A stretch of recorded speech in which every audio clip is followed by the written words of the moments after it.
Hello friends, कैसे हैं आप। ये जो पूरा आर्टिकल है आपका, ये है trans Himalayan multi dimensional connectivity network के बारे में। आपको पता है चाइना जो है अलग अलग इंफ्रास्ट्रक्चर प्रोजेक्ट बना रहा है, तो उसी में से एक ये प्रोजेक्ट है आपका trans Himalayan multi dimensional connectivity network. अब चक्कर ये है कि ये नेपाल को कनेक्ट करेगा, नेपाल से होते हुए ये पूरा प्रोजेक्ट है।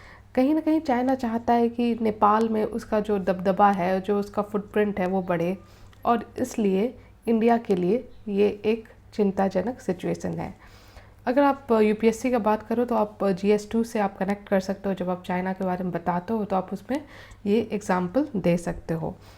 देखिए यहाँ पे जो मैप है आपको दिख रहा होगा कि किस तरह चाइना जो नेपाल के अलग अलग एरियाज़ हैं, चाहे वो लुम्बिनी हो गया, पोखरा, काठमांडू, बैरिनी, उसको ये सारे एरियाज़ को लेते हुए ये प्रोजेक्ट स्टार्ट करने की सोच रहा है।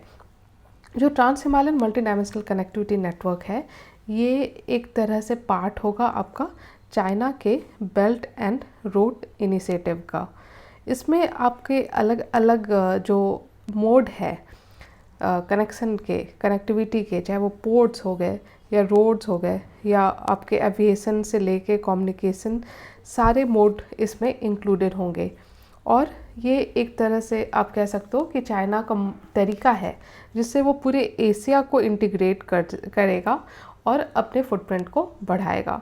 लेकिन ऑफ कोर्स जब इंडिया इस सारे जो चाइना के गेम प्लान है उसका, उससे बहुत ज़्यादा चिंतित है।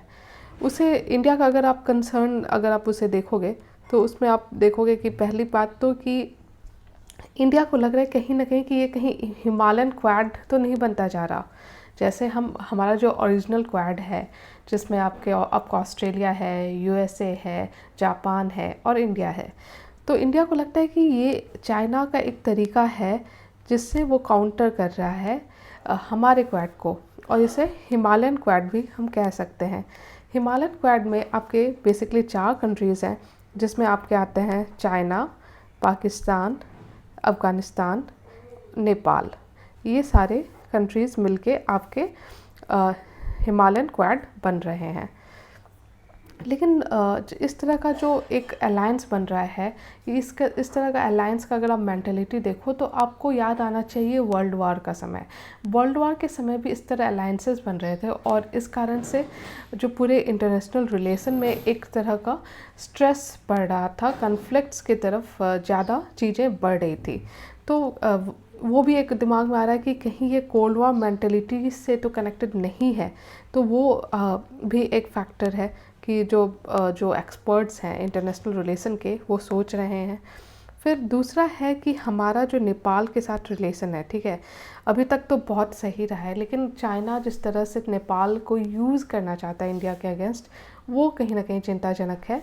और नेपाल, अगर आप लास्ट के कुछ दिनों के न्यूज़ को फॉलो कर रहे होगे तो आपको पता है कि कहीं ना कहीं वहाँ का जो डोमेस्टिक पॉलिटिक्स है उसमें यूज़ किया जा रहा है इंडिया को एज एन एलिमेंट, और इसलिए हमने बॉर्डर इश्यूज़ भी देख रहे हैं रिसेंट टाइम्स में, चाहे वो लिम्पियादुरा हो या जो बाकी जो बॉर्डर इश्यूज़ हैं नेपाल के साथ। तो अगर चाइना का फुटप्रिंट नेपाल में बढ़ेगा तो इंडिया के लिए एक चैलेंज क्रिएट होगा।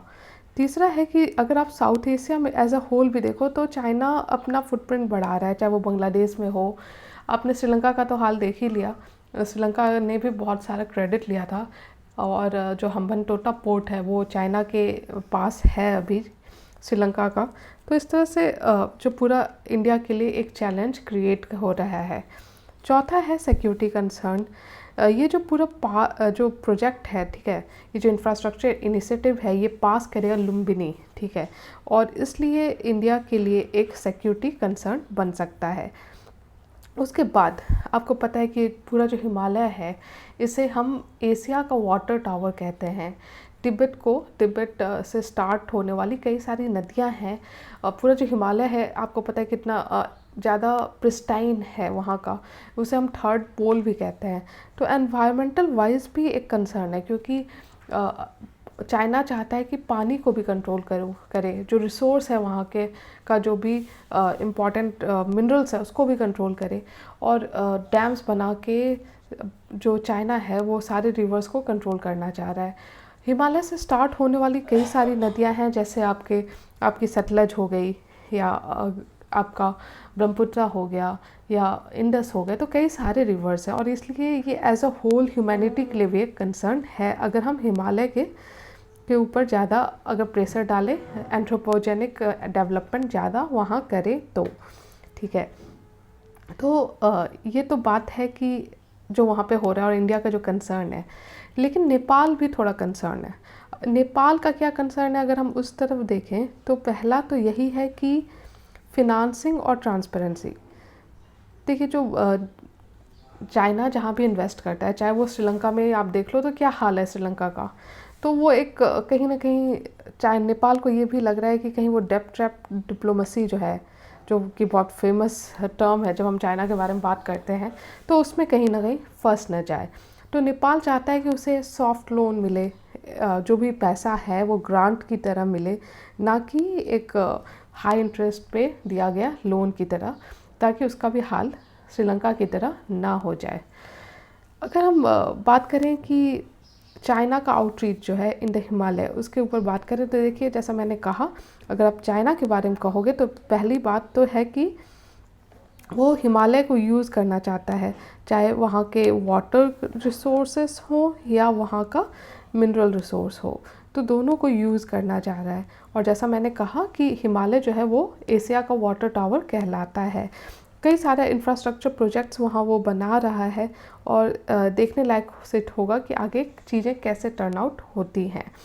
चाइना पाकिस्तान इकोनॉमिक कॉरिडोर के थ्रू जो है आपका वो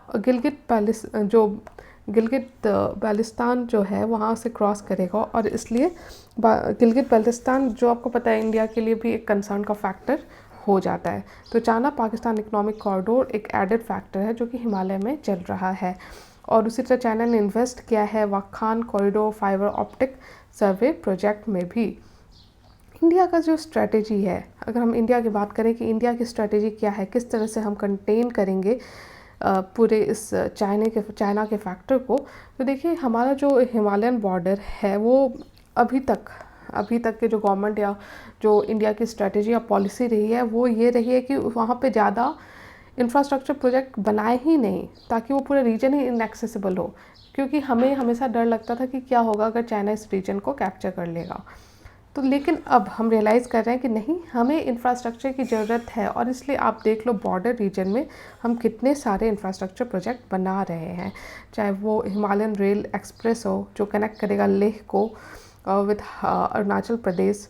इसी तरह अलग अलग हम प्रोजेक्ट्स बना रहे हैं।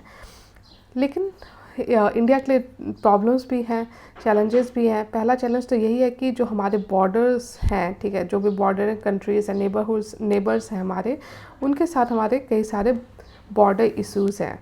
दूसरा प्रॉब्लम है हमारा कि हमारे पास वो स्ट्रेटेजिक विज़न नहीं है, हम बहुत स्लो हैं अपने इंफ्रास्ट्रक्चर प्रोजेक्ट के बारे में, या हम अगर फास्ट एक्शन लेना चाहें उसमें भी बहुत स्लो हैं।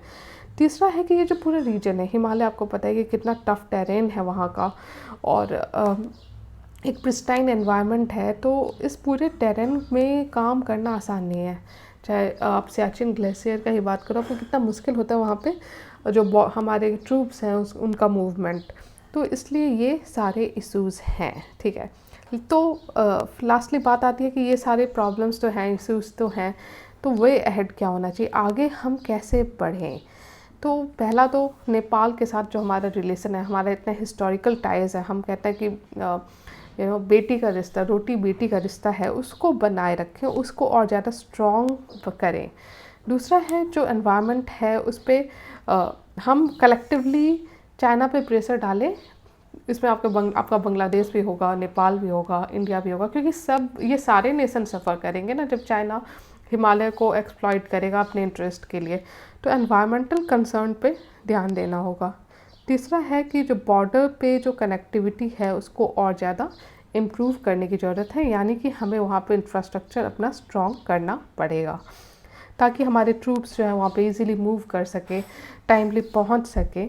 तो इस तरह से हमने ये जो पूरा जो प्रोजेक्ट है चाइना का, उसको कॉम्प्रिहेंसिवली कवर कर लिया, trans Himalayan multi dimensional connectivity network. I hope आपको वीडियो अच्छा लग रहा है। अगर अच्छा लग रहा है तो प्लीज़ लाइक कीजिए और मेरे चैनल को सब्सक्राइब कीजिए। Thank you.